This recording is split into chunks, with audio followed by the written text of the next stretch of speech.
It should have been Boris Johnson's finest hour, addressing the Tory party faithful at the annual conference, for the first time since he delivered that extraordinary general election victory back in December, a majority of 80, the biggest Tory margin of victory since Margaret Thatcher's third victory in 1987.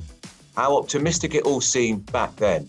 But that was before COVID, which was why, of course, the Prime Minister spoke in a virtually empty room. The entire party conference has been a virtual conference. But it was still a good speech, even though he didn't have the crowd to play on. He loves to please the crowds, does Boris. And he's denied very firmly the often reported remark that Boris has lost his mojo.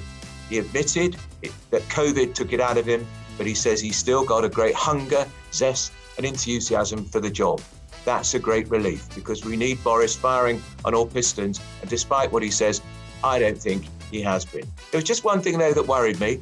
He's a great historian, you know. He wrote a book about Winston Churchill, his great hero, and he described how, in 1942, Winston Churchill's government mapped out a vision of a new Jerusalem.